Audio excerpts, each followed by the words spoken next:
Hello and welcome to the WWE versus AEW podcast. Now, at the bottom, it says WWE versus AEW live, but today we're not live.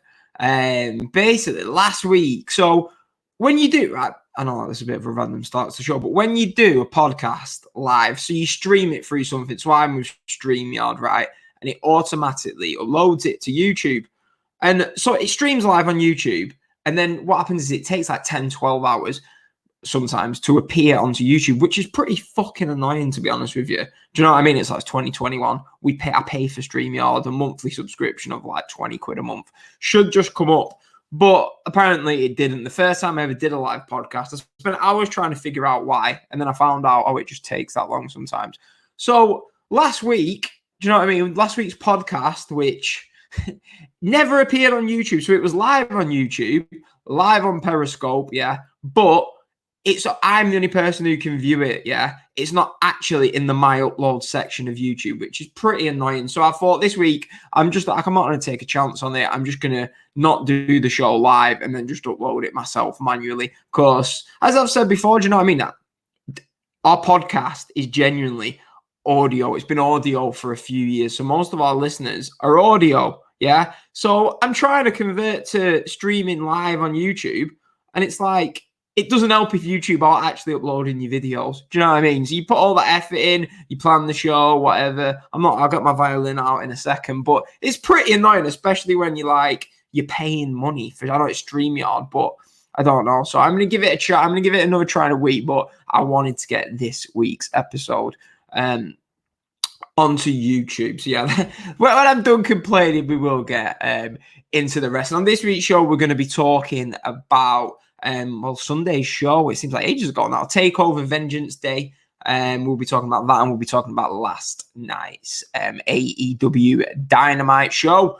But we had a big weekend before we get into that. I mean, let's take a rewind back to last Friday night. What a beautiful night it was. Any of our listeners are Blackburn fans, your boys took one hell of a beating. Well, not quite, but we came to your own patch as we normally do, and Preston came out 2-1 winners over Plastic Bastard Rovers in what was, in the end, a pretty comfortable victory, when it's normally the case at Ewood Park. But yeah, we got our vengeance back, pardon the pun, for the loss against 10 men. Blackburn, the only time Blackburn have beat us in the last 8 or 9 fixtures was when we had 10 men back in November. So yeah, Super Ched Evans up front smashing it.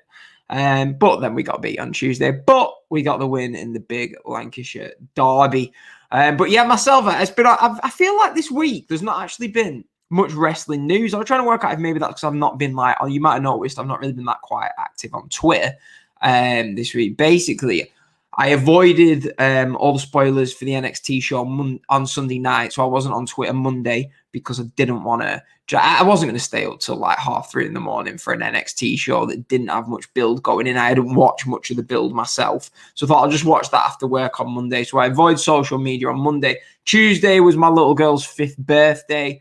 There was also a death in the family. That I'm not going to get into that. You don't want to hear about that. But yeah, someone passed away, unfortunately. She was a lovely woman on Tuesday on my little girl's birthday. It was Amelia's great grandma. Unfortunately, she's a lovely woman. So yeah, that was pretty upsetting. And yeah, and then yesterday was, I don't know. Last night I had a few beers, and do you know what? Because if you listen to the podcast in the summer, you would have heard me I was out this weekend, out getting smashed, you know what I mean? Like all people in the 20s during this pandemic. But in the UK, do you know what I mean? Everything was reopened in the summer.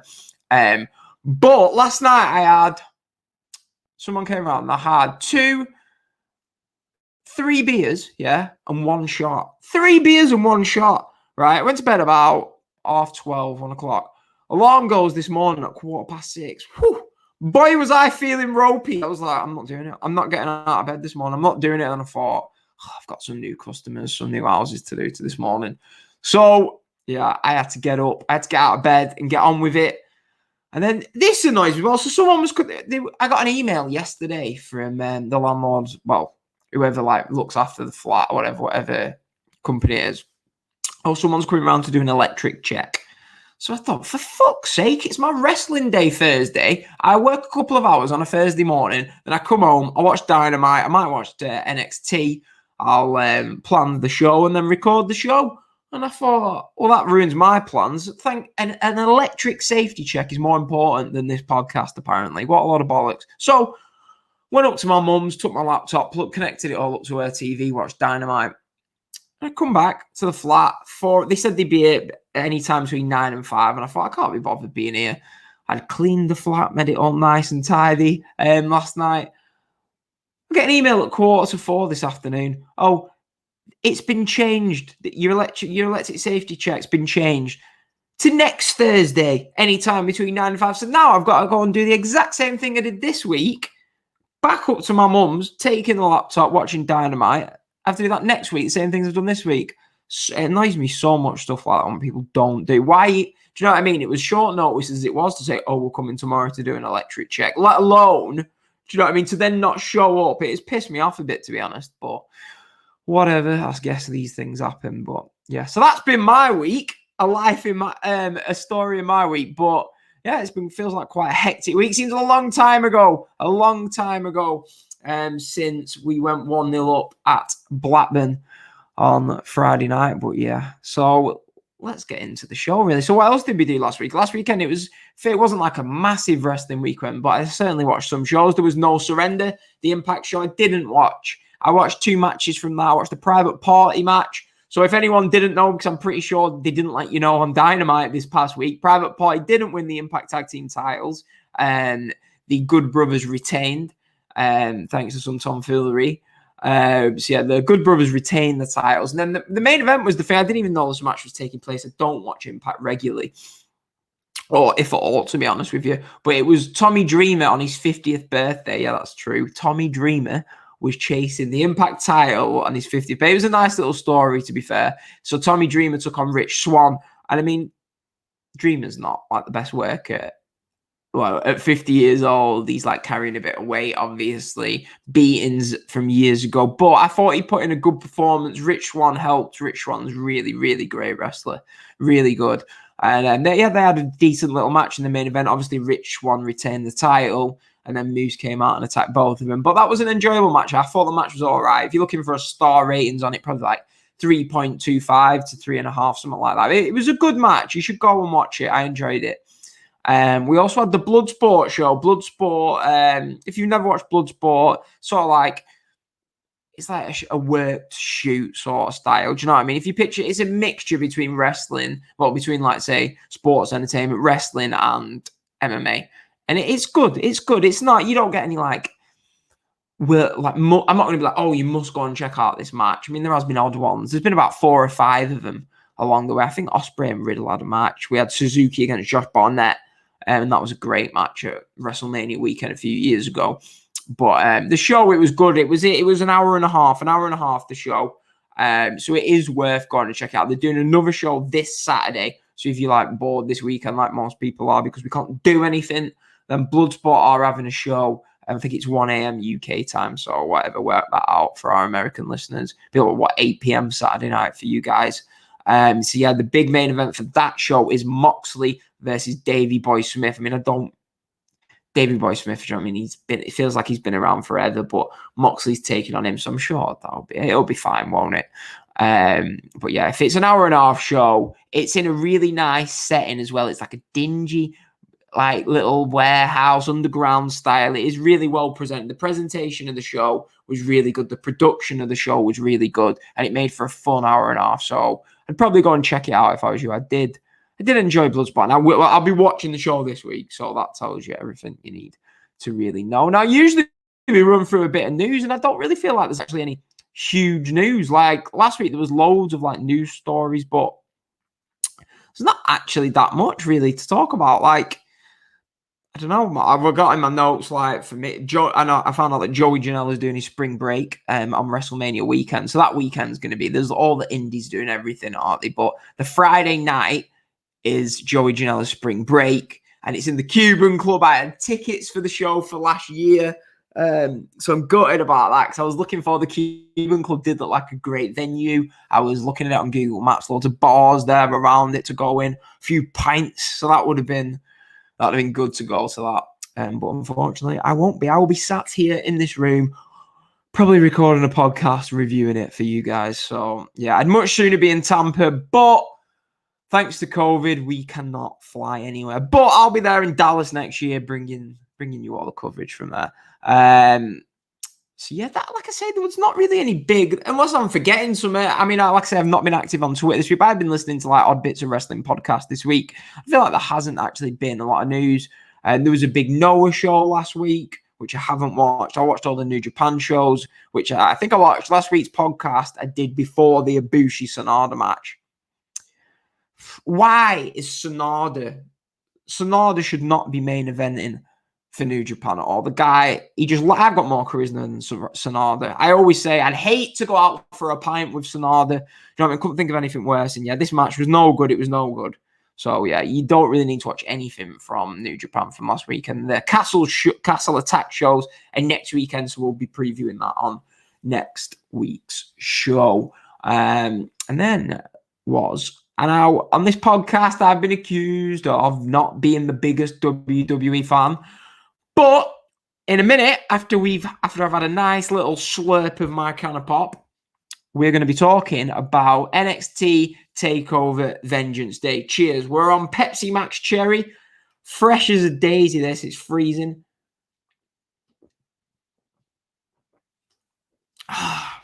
Beautiful, beautiful. Shout out to Danny for getting me on the Pepsi Max Cherries. Great audio as ever. Everyone who's like tuning in on Apple Podcast now, keep listening. We're going to be talking wrestling. It's not all going to be hearing me slurp on a Pepsi Max Cherry. But yeah, so let's get into Takeover Vengeance Day. Now, going into it, a lot of people, including myself, although I don't know why I was bitching about the build because I didn't watch any of the build, but it's what we do as wrestling fans, innit? But from what I heard, the build was pretty much not great for this. There wasn't much hype going into it. It was a case of yet again of, there's a takeover this weekend. I mean, I don't even know if I previewed the show last weekend. That's a little excitement there was going into it. But got to give it to him. I thought the show was brilliant. I really, really enjoyed the show. I wasn't expecting to. Excuse me. It was a bit like, on Monday, I was like, I'll have to watch the NXT show. Then I thought, well, Balor against Pete Dunne, Kushida Gargano, they should be pretty good matches. So I'll give it a go. And the show, I just thought it was a brilliant show. I mean, I've got 3 4-star matches. I hate to go back to star ratings, but it is what it is. As wrestling fans, we all know what. It's just easier if I can throw a star rating out. It says me like, you know what I think of the match. And it was, so 3 out of 5 matches to be 4-star or above is great. Now, the opener was Dakota Kai Dakota Kai teaming with Raquel Gonzalez versus Shotzi Blackheart and Ember Moon. Now, I know a lot of people love the men's Dusty Classics final. I actually preferred the women's match. A lot of people were saying the men's match was match of the night. I did like the men's match, but I thought the women's one, I just thought it was brilliant. I mean, he was just working at 100 miles an hour. There was crazy spots, non-stop action. I just thought it just went over 15 minutes. And I was like, I don't know. So I'm sat there. I just finished work Monday. And on Monday, I did a lot of window cleaning. I had to try and get it so I had a shorter week, obviously, with my little girl's birthday on the Tuesday. So I was tired come Monday night. Did I go on a run Monday night? Yeah, I went on about a 6-mile run Monday night. I was running around the park round near me, listening to Undertaker on Joe Rogan's podcast. So I was a tired boy Monday night. So I sat there with my cinnamon bun latte. And yeah, I was thinking, can I really bother sitting through 2.5 hours of NXT? And then within 5 minutes of this match, I was like, yeah, I can be bothered with this. It was just a really, really good match. Dakota Kai, she's like a different wrestler, isn't she, from the girl who was facing, getting squashed by Shayna Baszler 2-3 years ago on NXT TV. Raquel Gonzalez looks really good. She's going to be a big star if they handle her right. Shotzi Blackheart, they like her. Ember Moon looked good in this match as well. And it was just really good action. I mean, Dakota and Raquel did get the win. And I think although I say I've been tuning in and out of NXT, I do think it was the right decision there, like an established act. Whereas I'm not sure if Shotzi and Ember going forward will be. So yeah, they're going to get the shot at Nia Jax and Shayna Baszler. I'm not quite sure when it'll happen. I was hoping that they'd add it to an Elimination Chamber on Sunday, but I've not heard any mention of that. One little thing that I did want to comment, I've got it in my notes, and I did want to touch on this. So it annoys me, and I don't know if it should, because some of the greats do it. Okada does it, yeah, but he doesn't do it all the time. It's my pet peeve when wrestlers who are taking the pin go like this towards the ref, and they watch the ref count. Do you know what I mean? I just don't like it. I don't like it. To me, you can look at it and you know they're going to kick out. Like there was times in this match, so I'm not actually trained to know what each wrestler's finishing move is. I don't watch that much of them anymore. So I'm thinking the match is over, and I'm looking at Raquel Gonzalez, who felt like she was kicking out of everything. And she's staring at the ref, and not in a way that's like she's looking. She's literally like waiting. You can see her looking, waiting to kick out. And it's just like, no, you don't need to do that. Get a Kenta Miyahara match on. Kenta Miyahara is a great example. He never looks at the ref when he's taking a pin, and you don't know if he's kicking out. So it's a little pet peeve, but I don't want to take away from the match. I thought, hopefully, Raquel learns with experience. She's very inexperienced at this level. But as I say, the match, I went 4 stars now. I thought it was great. I loved it. I think I was the high person on this. I've not seen too much praise for it. I think it might have got lost in the shuffle of the other matches. This was great. Great match, and I loved this match. Next, we had Johnny Gargano defeating Kushida to retain the NXT North American title. Thought Kushida was going to win this. I mean, he's been in NXT now for what? He got signed January 2019, so he's been there for like just over 2 years. Probably made his debut, maybe like I think he was on that show. He faced Tanahashi, didn't he? At the end of January 2019. So he probably only made his debut 20 months ago. But I feel like it's been stop-start for Kushida. He's not really been given... I didn't think he was a good fit for NXT anyway when he signed. He was never the most charismatic. He was a bit harsh calling him, a bit like Sonata, but he wasn't like the most charismatic guy. I didn't really think he was a good fit for WWE. But he looked good in that Velveteen Dream match at the Takeover a few months ago. But in this match, he was great. I mean, Johnny Gargano, some people I hear saying they don't like him anymore. They think it's a bit overdone.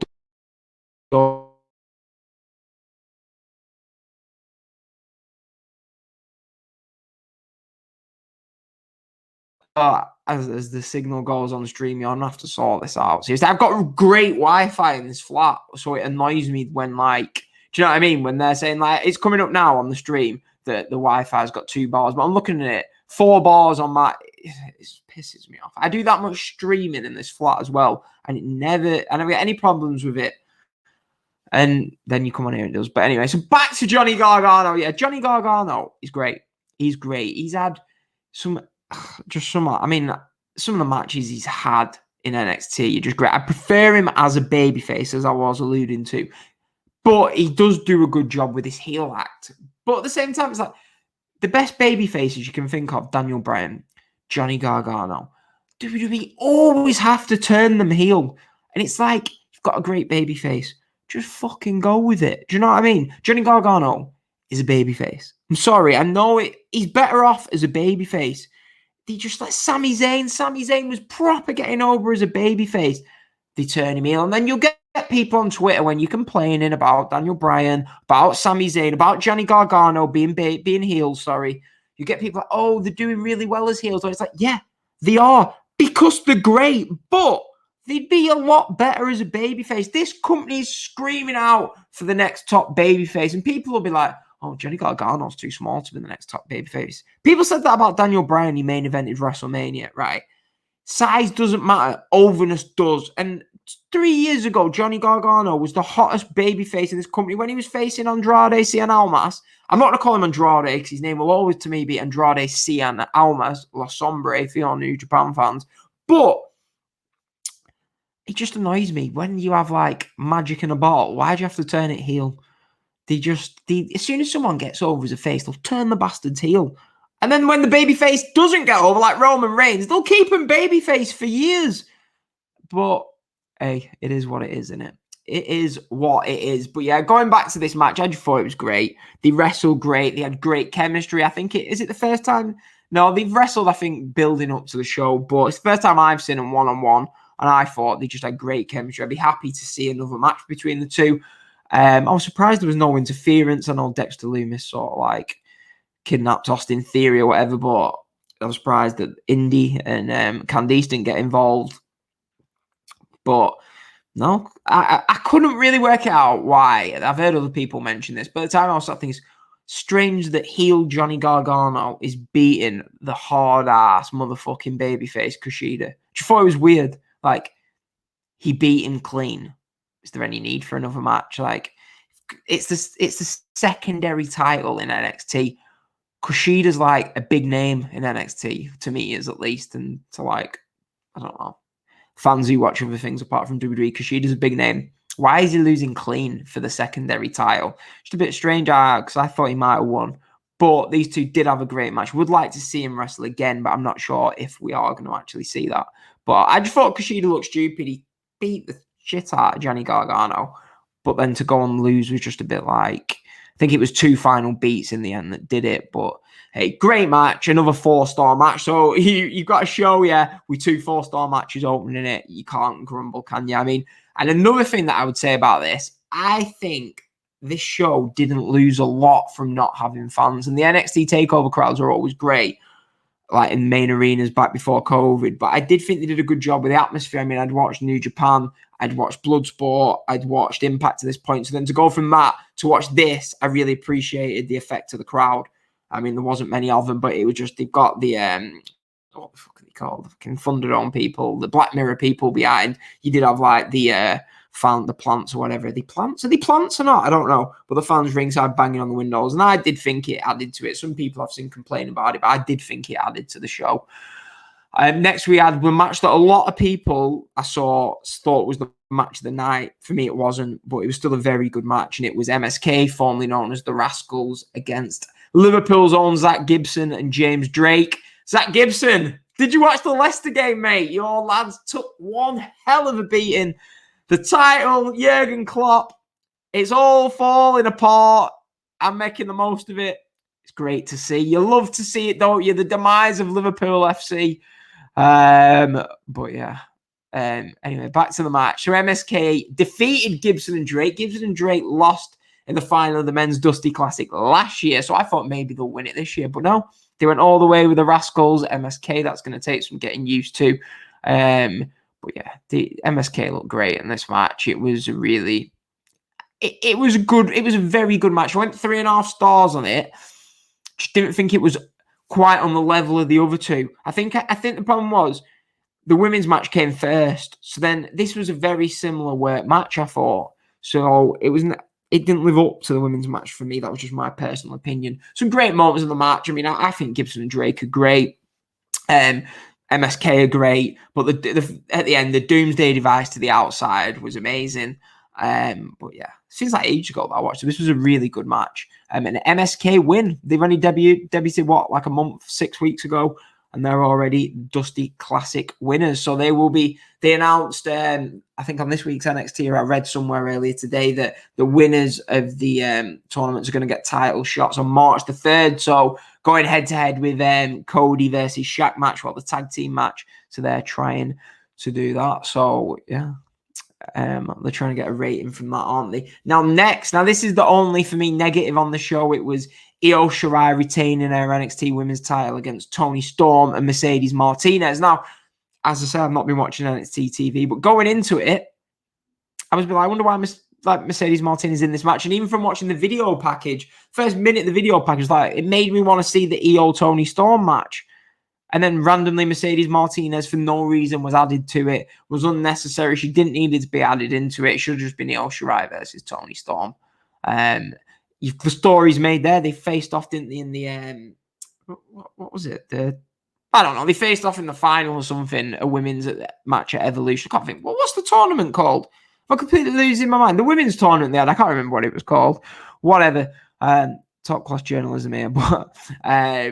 if I can even claim to be that. But the match, I don't know, it was just, it should have been one-on-one. the action was fine. They had the spot where Tony's about to, I think, put EO through the announce table, something like that. And she takes the top in. I've never seen this before. She takes the top of the announce table off. And I don't know why they do that spot. Anyway, I know it makes it safer, but why would you want to make it safer for your opponent, kayfabe-wise? But she takes the top off and the table just collapses. And for a second, you can just see she's looking, thinking, oh, shit, what am I going to do? But whatever they had planned sort of failed. I think it was going to end up with either her or Mercedes being led on the table. Io Shirai was going to jump up to the top on the pole and dive through the announce table on him, but instead she had to take that bump to the floor. I think it was to the floor. So that was the only big thing in the match. And it was like Tony had Mercedes Martinez beat, but it was the typical WWE finish. You know what I mean? Like where Triple H hits a pedigree on John Cena at WrestleMania 24 or whatever. Randy Orton throws him out the ring and gets the pin himself. So he sneaks the pin. And it was pretty much like that. Tony Storm hits a finisher on Mercedes Martinez or whatever. Io Shirai does a moonsault onto Tony and Mercedes, steals the pin. And it just had me feeling, was that it? The end of the match, you were just like, oh, was that it? So yeah, it was a little bit disappointing. I never really had high hopes this match anyway, but the women do usually deliver. Io Shirai's got a great catalogue of women's title matches on these takeovers, and this was definitely the weakest of them. As I say, it had me feeling at the end, like, was that it? So I went 2.75 stars on that match. So for me, it didn't even make the 3-star range. But yeah, Io Shirai retains the title, and they're going to have to give us this singles match. Hopefully they add it to WrestleMania. If they're not going to do a takeover at WrestleMania weekend, maybe they will on the Friday. But if they're not, for me, just shove it on WrestleMania. Io Shirai versus Tony Storm at WrestleMania. Great, shove it on the card. Main event time. The Battle of Britain, as Wade Barrett dubbed it. Finn Balor versus Pete Dunne. Now, can't believe Pete Dunne's took all this time to get his shot main eventing.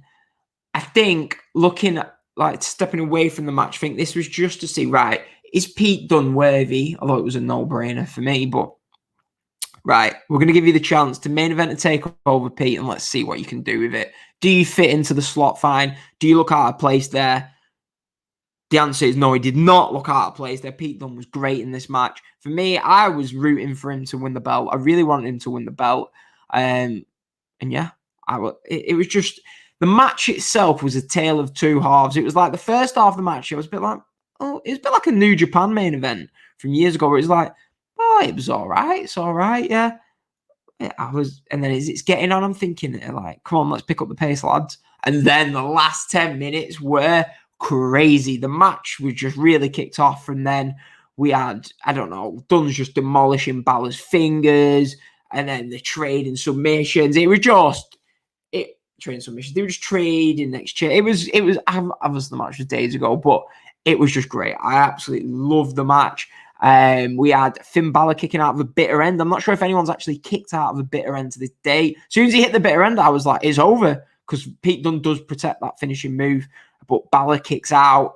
But it gets to the point where Pete Dunne's destroying his fingers that much. I'm thinking Pete Dunne might actually win this match, rooting for him, but no. Coup de grace, which used to just be his finish, but now he goes for the 1916 after the coup de grace. And yeah, Finn Balor retains the title. I'm not the biggest Finn Balor fan. Do think he's a tad overrated, but he's had a pretty good run on in NXT. He had that really good match with two really good matches with Kyle O'Reilly. And then this match was great. I went 4 stars again on this match. Really good match. And yeah, for me, this was just a really, really, really good match. Definitely worth seeing. This whole show was 2.5 hours, so go out of your way to watch it if you've not seen it. I'm sure most of you have by now. We even, to top off the show, icing on the cake, we get Pete Dunne and his lads are beating down Finn Balor. Undisputed come and make the save. They pose with Balor at the end. Adam Cole super kicks Finn Balor. And then he super kicks Kyle O'Reilly. And the split of Undisputed Era finally, after all these years, happens out of nowhere for me. So yeah, that was like a big ending. It made me want to watch NXT this week, which I did watch the first 10 minutes of, but that was it. But yeah, this was great. This was definitely their best takeover since the pandemic hit. And yeah, really, it was the best takeover since the one last February that had Ciampa and Cole in the main event, Where did Gargano come out and interfere in it? Maybe was that last year? We had Keith Lee versus Donovan Dijak, whatever. T-Bar. So yeah, that was a great show last year, wasn't it? I loved that show. That was actually when Raquel Gonzalez debuted, if you remember, during the Dakota Kai match. But yeah, so a great NXT takeover, and I love the show. Brilliant show. So yeah, Takeover is back to delivering. First of the year. Let's hope they carry on whenever they decide to do the next one. We're going to get into reviewing Dynamite in a minute. I'm going to have another swig of Coke. Sorry, audio listeners. I'm going to praise you. While you like thinking, why is this guy praising? All our listeners on Spotify, Apple Podcasts couldn't spit it out then. Really appreciate it. With the downloads we're doing at the moment, seem to be increasing by weeks. So I should say thanks for everyone for tuning in. While I have a sip of this Coke and give you some horrible audio for 10 seconds. The perks of running your own podcast. Glad I'm not like on a network or something where that would be frowned upon.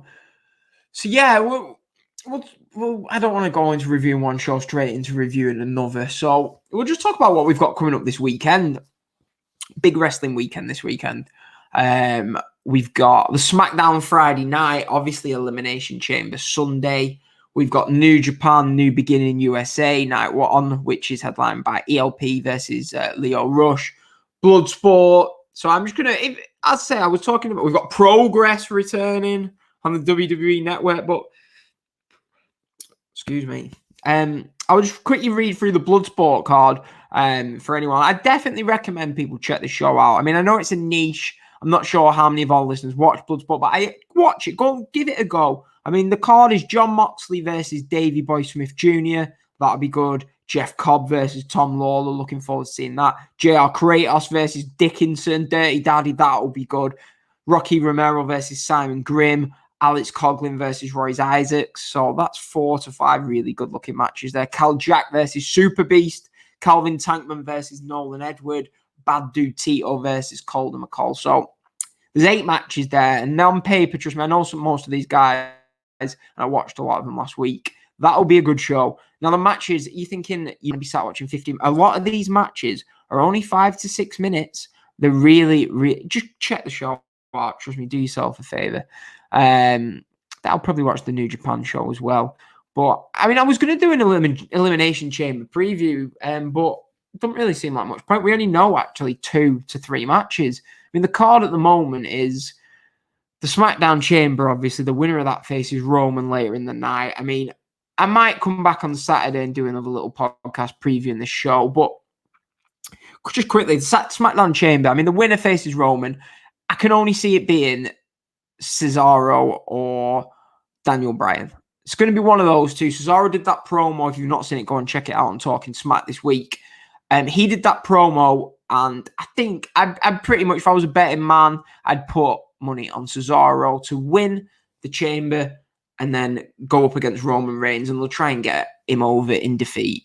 They'll try and get Cesaro over in eventual defeat, just like they did with Kofi Kingston 2 years ago at the Chamber. So yeah, that is my prediction for the SmackDown Chamber. Cesaro wins to go on to lose to Roman. The Raw Chamber, Drew McIntyre, can't see anything but him retaining. Sheamus obviously won the main event of Raw, the gauntlet match this week. We had Kofi Kingston replacing The Miz, so that is one slight change to the Raw Chamber. I don't know if Keith Lee is able to wrestle on... I've heard the news that he might not be able to wrestle on the Elimination Chamber pay-per-view, so that could turn the potential Lashley versus Riddle versus Keith Lee match into maybe a singles match. We'll see there. Lacey Evans versus Oscar. I don't know what's going on with that. I mean, Lacey Evans pregnant. Woo! To Ric Flair. He was buzzing, weren't he? Bless him. Oh, it's not to Ric Flair, but she is pregnant for real in real life. They're using that into the story. Obviously, they had Charlotte versus Lacey all mapped out in advance for WrestleMania. Now that can't happen. I bet Vince is pulling his hair out. Becky getting pregnant ruined all his plans post-Mania last year, and then his plans going into this year's Mania got ruined as well. I don't want to get slaughtered, but in knowing what Vince is like in his head, he will be thinking, this is why I can't put full trust in the women, because if they fall pregnant, which a lot of women are going to want to do in their early 30s, it's just they're out of action for like 18 months. Do you know what I mean? So I don't know. This is probably why you're going to get Charlotte thrown into Becky versus Ronda matches. But Becky left to have a kid. Ronda left to try and have a kid. Now Lacey Evans is leaving to have a kid. He'll be pulling his hair out. I mean, it's normal to us in the real world, but Vince will be like, God damn it, they should be concentrating on wrestling. Who cares about having a kid? Because I don't like Shane. But that tweet was amazing. Do you remember that where he wished, I can't think who it was, he wished someone a happy birthday, put like a big essay about what a great man they were, and then when it was his own son's birthday, it was just happy birthday, Shane McMahon. That was one of the greatest of all time tweets, that. So that's really the change. Not much to really talk about. Hopefully we're going to get some more matches on SmackDown. If I'm feeling in the mood Saturday, I'll give a quick Elimination Chamber preview, so maybe check out for that in your feeds. If SmackDown's terrible, don't expect one. But yeah, this weekend we've got, my plan is I'll watch SmackDown Saturday morning in the UK, Cardiff North End Saturday afternoon, and then the Progress show is, I think is it 8 p.m. UK time, so that'll be like 3 o'clock in the afternoon for you in the eastern side of the States. So yeah, I'm going to watch the Progress show. There's a few I want to check out some of the younger guys that might be coming through the UK scene and that I've heard quite a lot about who are on this show. It's a natural progression show, so it is going to be like some of the younger people. But it is going to be interesting to see Progress live on the WWE Network. I'm going to give it a watch. I've been to a few Progress. I'm not the biggest Progress fan, but I did go to a few of the shows back in the day. So yeah, I'll be giving that a go. I'll probably be watching that on Saturday. So I might even do a recap after that, depending what happens Saturday.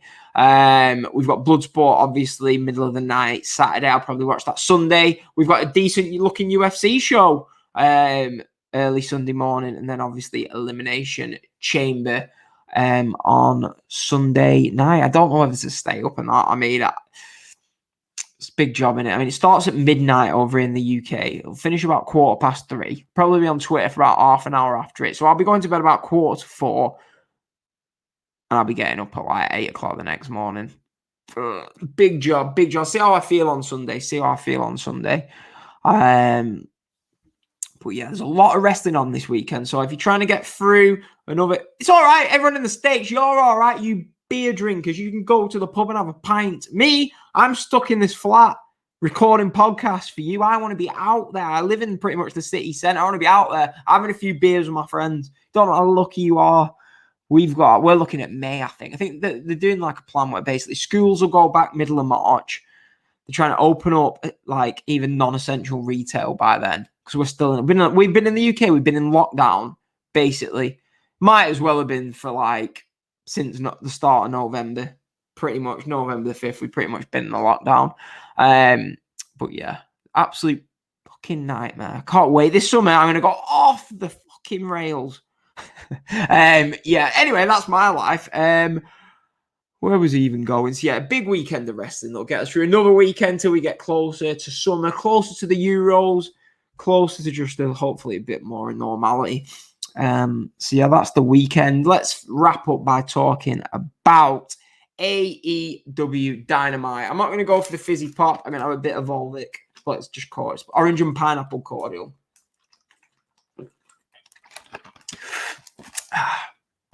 Dynamite. So I watched it today at my mum's house because of this electric safety guy that never came.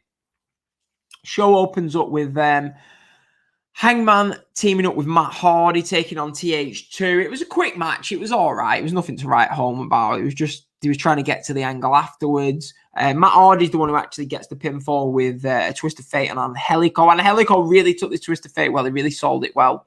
Bumped really well for it. They showed the footage from last week where Hangman switched the contracts. And basically what is the gist of it is what the angle was building for. We're getting Hangman versus Matt at Revolution, because Hangman swapped the contract. Page gets 100% of Matt Hardy's earnings for the first quarter of this year. He then gets goaded into putting that on the line. So Matt Hardy. So basically, whoever wins that match gets a quarter, gets the full amount of the first quarter of the wages for the opposite opponent. We get the Jacksonville mascot out, which is Isaiah Cassidy. They attack Hangman Page. So they're taking out Hangman Page, and the Dark Order make the save.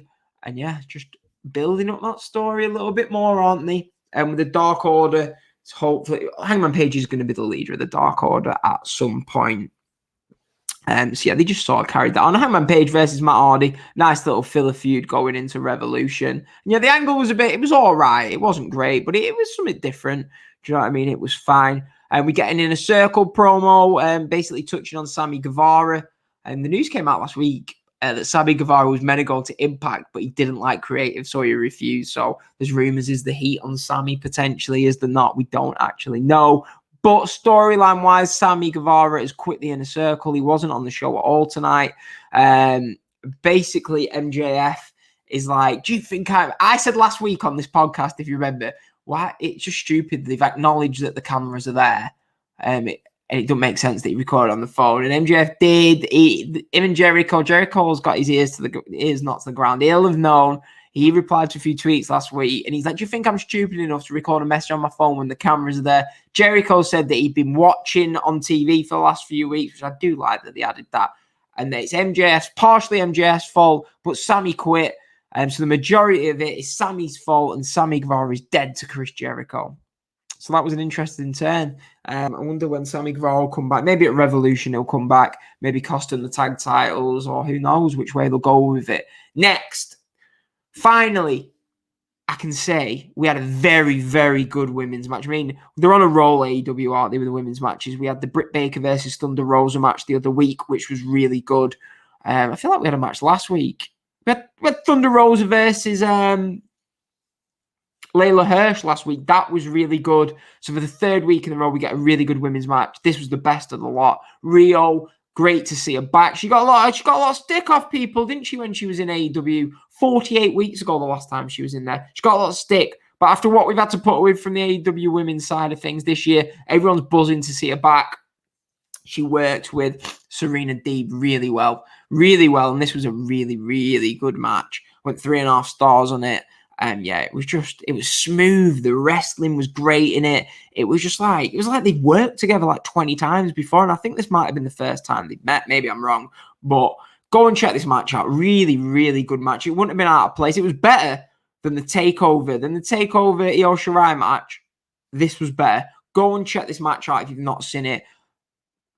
Be in the top 3 women's matches in AEW history. Really, really good. Rio gets the win with a cradle. And yeah, just a really, really good match. Really good match. Next, we get Orange Cassidy beating Luther. Don't have anything to say on it. I don't know why it was there. It could have been on Dark. Wasn't really much, really. Next, we actually finally get something in this whole Sting coming out. So Team Taz come out. They're short of Powerhouse Hobbs and Ricky Starks. So there's just Hook and Brian Cage. And they call out Sting. Did they really touch on what happened to Darby Allin? I don't know. I can't. God knows. But so basically, they call Sting out. Sting comes out. They sort of play with his head. So he drops the bat. Sting attacks him. Eventually, Hook picks up the bat, chokes Sting with it. He gets thrown away. And Brian Cage picks up Sting, hits a powerbomb on 62-year-old Sting, who basically got told he can't take any more bumps. It was his first bump since Night of Champions 2015.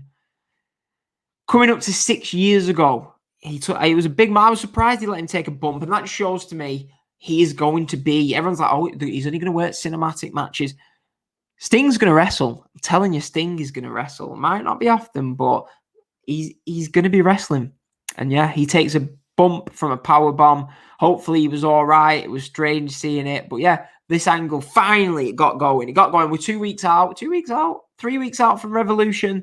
Maybe 2 weeks. 2 Dynamites we've got left after this. And yeah, this feud needed it. The Team Taz versus Sting Darby Allin feud needed it. So yeah, this gets all the heat on them. And Sting takes powerbomb from Brian Cage. So yeah, this was nice. We get Eddie Kingston's talking backstage, in an interview, he's talking about he can't get rid of Mox. Pills, women, and drinking didn't work. And I was just like, I didn't really get this. Then we get a really bizarre segment where Kenny Omega is in a school, preschool, reading out a book, reading out the Young Bucks book, actually. And it was a bit strange, talking about how even Chris Jericho brought in loads of business in the Tokyo Dome. And it was just strange. I don't know. It was interesting. It was different. I was fine with it. Kenny Omega's a very quirky guy. And yeah, this sort of fit, didn't it? He was just making an appearance at a school, which I suppose these people do. I'm not sure if they do it during a global pandemic, but hey, they definitely don't in the UK because schools are shut. But the kids end up beating up Nakazawa, Kenny Omega, and Don Callis leaves. So this was an interesting, strange segment. Next, the tag team titles are on the line. The Young Bucks take on Santana and Ortiz, and this was good. Didn't get past good. It wasn't probably as good as they could go if they was going all out on a pay-per-view. But as soon as the whole of the Inner Circle gets ejected because of MJF, and then they have some good action for about 10 minutes. But the end, I didn't like the end of the match, sort of took it down a peg. So basically, Santana and Ortiz powerbomb Matt Jackson into the crowd. So they're just left with Nick in the ring. And Ortiz is stood on the side of the ring. Instead of getting in the ring, he stood there doing his the best. Turns around, cradled, another cradle, 1, 2, 3 loses. They look like, I know like people think the saving face. I think the booking at AEW think that losing via cradle saves face, yeah. Just made them look stupid. I think they'd have lost less by just taking the clean pin myself. But the Inner Circle attack after the match was fine. It wasn't anything. I think people have overrated it slightly. It was good, but that was it. Inner Circle attack after the match. And I don't like this either. They visibly make the Young Bucks tap. They put Chris Jericho and MJF, put them in submission, and make them tap. And it's just me. Like, come on. Why are you tapping out? It's not a match. You're not stupid. Why are the Young Bucks tapping out? One, it makes them look stupid and weak. Yeah, they didn't need it. Two, I just think it's thick. I hate it when they do this in wrestling. Why are you tapping out? It's not going to do anything. Tap it. Oh, what? Heel MJF and Chris Jericho are not going to release a submission in a post-match beatdown because you're tapping out. Just makes them look stupid. I don't like it when this happens in wrestling. But for whatever people, I see it all the time. Why would you do it? But they persist on doing it. So, hey, whatever. Backstage, Kenny Omega he's with the Good Brothers watching on the TV. Back far away from the camera, tongue-in-cheek joke at WWE. Don Callis like, no, Kenny, you don't go. Sends the Good Brothers out. The Good Brothers take an age to come out. Eventually come out in the Inner Circle. Bailed. Jericho gets pushed from the Young Bucks. I nearly said one of the Bucks' dads, but from the Young Bucks' dad. And yeah, that was pretty much it. I've got my notes here. Who the fuck is facing Omega at Revolution? We found out at the end of this show. Did we find out? Did we ever? Then we get Cody and Brandy out. They reveal it's a girl. Congratulations to them as a father of, well, not a baby girl. She's 5 now. But yeah, a lot of fun. I don't know. It's great having a little girl, to be fair. So yeah, they're going to have a few tantrums when she's about 3. The tantrums will be coming. I always hear about the terrible 2s. It was fine when she was 2. And then it's the tantrums when the 3 I found. But hey, a life full of Barbies is to come. But yeah, so they come out with this girl. Cody goes on commentary. I'm not really sure why. He just basically announces they're going to do the Face of the Revolution ladder match, where the winner will get a TNT title shot. It'll get 6 guys on the pay-per-view. Scorpio Sky is going to be in there. Penta's going to be in there. Hopefully Ray Phoenix gets added and Ray Phoenix wins. Ray Phoenix, as we're going to lose in the main event, is unbelievable. Sorry, Vince. He's unbelievable. The next Rey Mysterio, but better. This guy is incredible. Anyway, FTR versus the Side Owls. It was FTR won in it. It was a decent match. It was all right. It was just a typical TV match.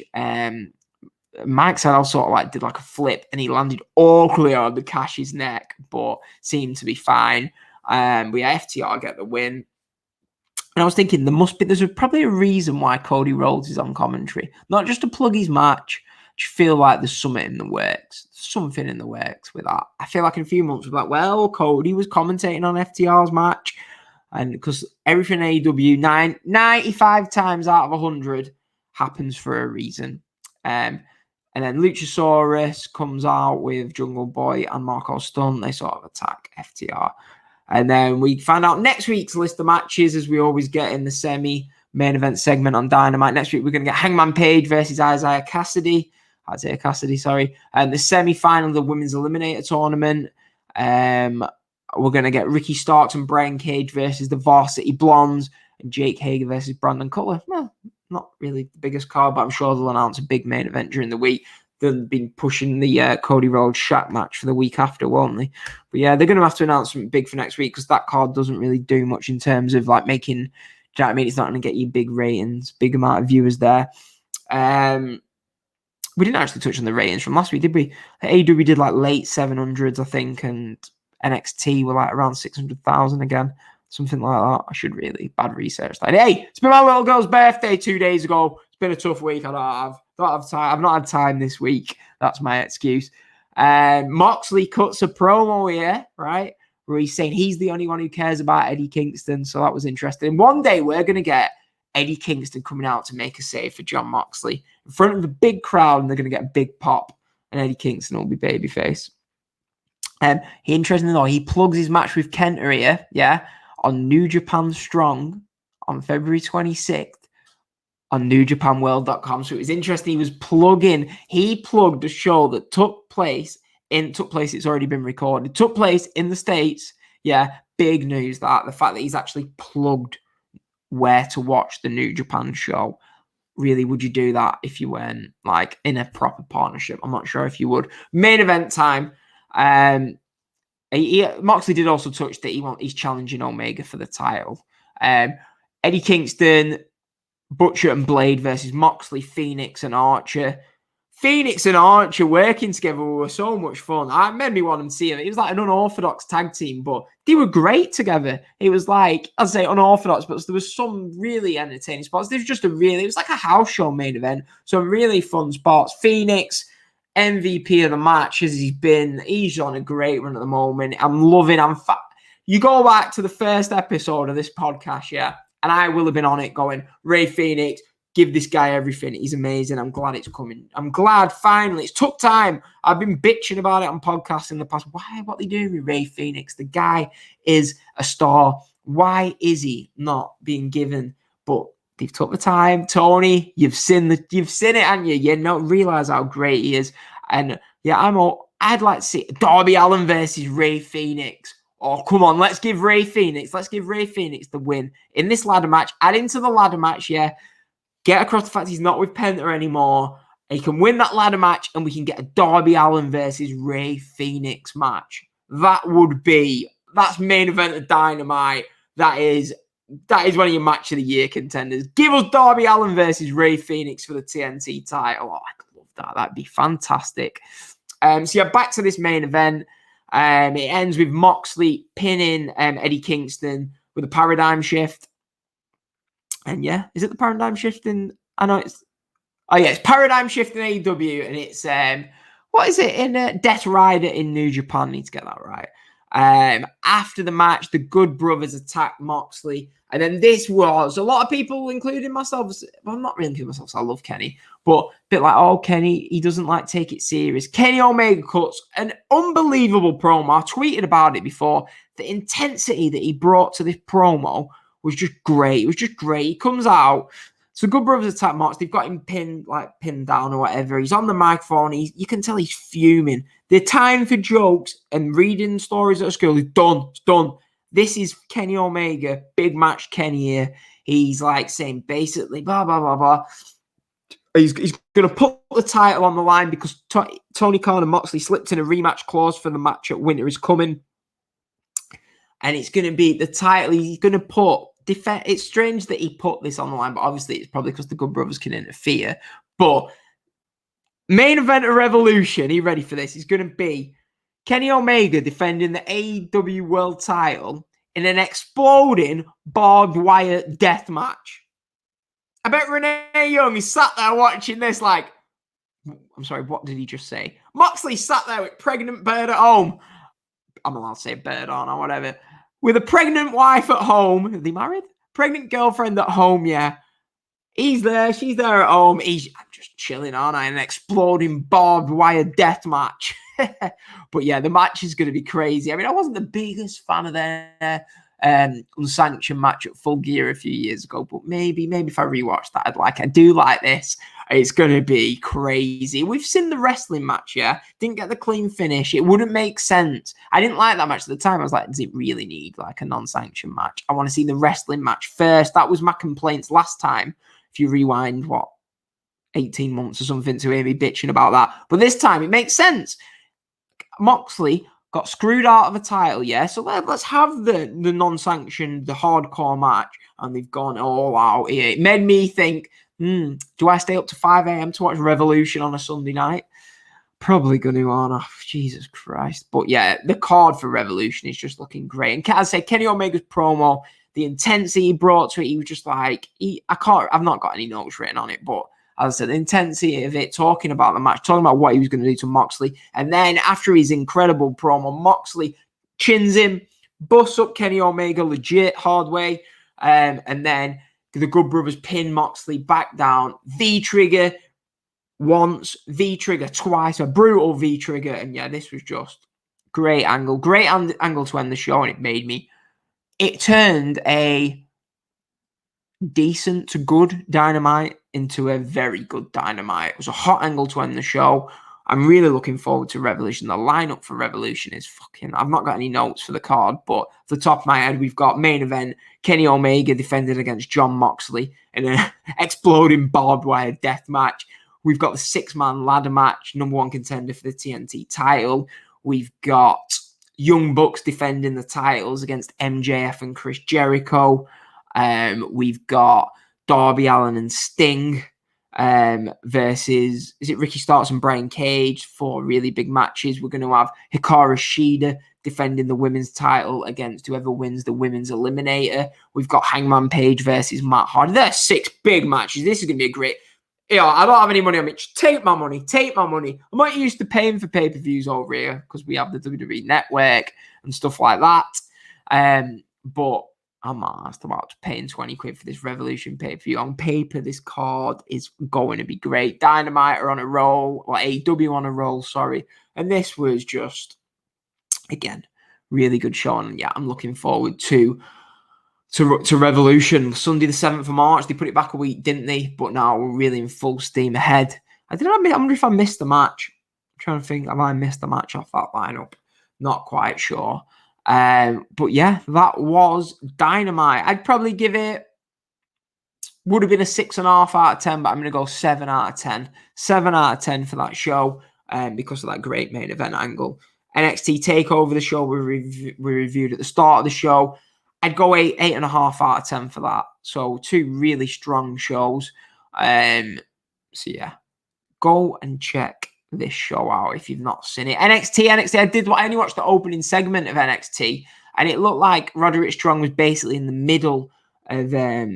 I've not seen the main event. I do know at the end of it, Kyle O'Reilly gets beaten down by Adam Cole. That's all I pretty much know.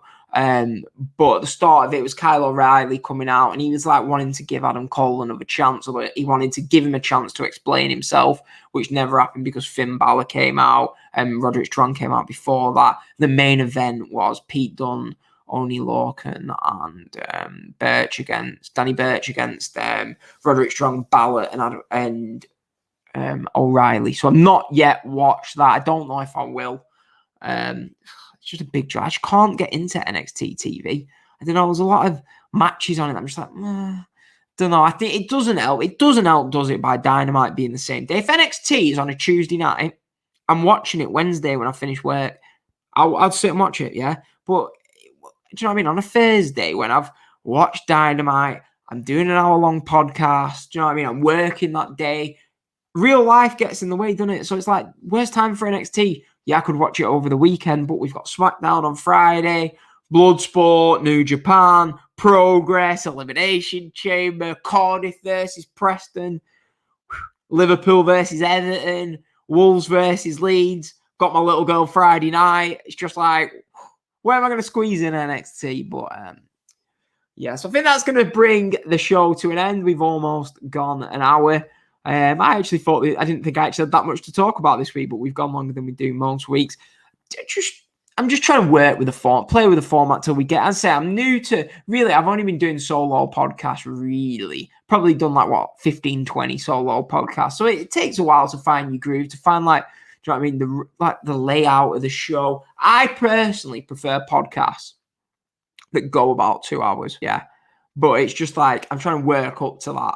Do you know what I mean? Hopefully that's the way. My aim for the show is for it to be 2 hours one day, but I also have the paranoia of, oh, does someone want to listen to one guy talk for 2 hours? I would actually like to have someone to podcast with. I mean, there's like Tebs, but he's busy with his own podcast. Danny, I'm not sure if he wants to podcast anymore. Neil, I always try and persuade, but I don't think Neil's interested in it. So if anyone's looking to come on the podcast, yeah, I'm a nice guy. Believe what you want on this podcast. I'm a nice guy, yeah. So just drop me a DM or whatever. Jared, if you want to come on the show, that is fine. But you've probably not got to an hour in. If you got to an hour in, you've heard that, then great news. But yeah, so I will be back. I might do a show on Saturday.